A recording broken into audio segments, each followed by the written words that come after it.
নমস্কার বন্ধুরা, Bengali food cooking চ্যানেলে আপনাদের স্বাগতম। আমি আজকে বানাবো কলমি শাকের পকোড়া। এই কলমি ডোকা দিয়ে আমি পকোড়া কিভাবে বানাবো সেটাই আমি আপনাদের সাথে শেয়ার করব। এই যে দেখুন, এখানে কলমি শাকের ডোকা আমি নিয়ে নিয়েছি, এভাবে লম্বা লম্বা করে। এগুলোকে আমি বড়া ভাজবো, খেতে কিন্তু দারুণ লাগে বন্ধুরা। অবশ্যই এই কলমি শাকের ডগার বড়া খেয়ে দেখবেন, খুব ভালো লাগবে।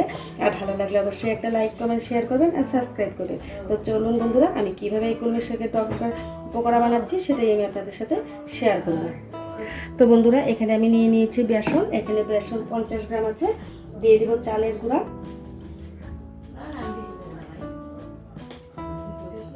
এখানে আমি চালের গুঁড়া 4 চামচ ব্যবহার করলাম। দিয়ে দিচ্ছি হলুদ গুঁড়ো 1/2 চামচ, দিয়ে দিচ্ছি 1/2 চামচ লবণ,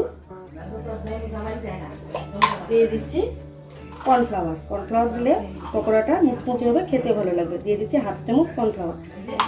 এই মিশ্রণগুলোকে এখন আমি ভালো করে হাত দিয়ে মিশিয়ে নিব।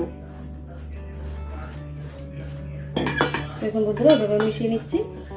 এখন আমি অল্প অল্প করে জল দিয়ে এগুলোকে ভালো করে মেখে নিব।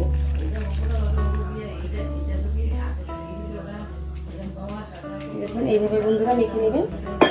তো দেখুন বন্ধুরা, গোলাটা তৈরি করা হয়ে গেছে। এরকমভাবে আমি তৈরি করে নিয়েছি। এখন আমি এইভাবে ডোকাগুলোকে পিঠালিতে মিশিয়ে মিশিয়ে ভেজে নেব। যে দেখুন এইভাবে আমি মিশিয়ে নিচ্ছি। তো চলুন বন্ধুরা, কড়াই গরম হয়ে গেছে। এখন আমি দিয়ে দিচ্ছি সাদা তেল।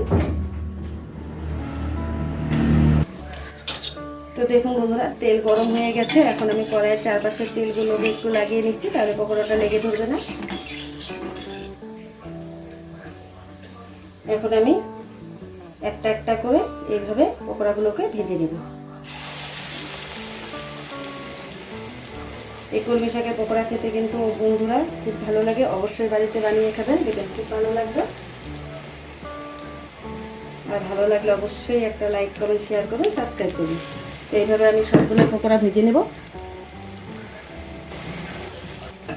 তো বন্ধুরা, পকোড়াগুলোকে আমি উল্টে দেবো। উল্টে দিয়ে আমি ভালো করে মোচা করে ভেজে নেব। দেখুন উল্টে দিলাম। এইভাবে আমি কয়েকবার এইভাবে উল্টে দিয়ে আমি ভেজে নেবো ভালো করে।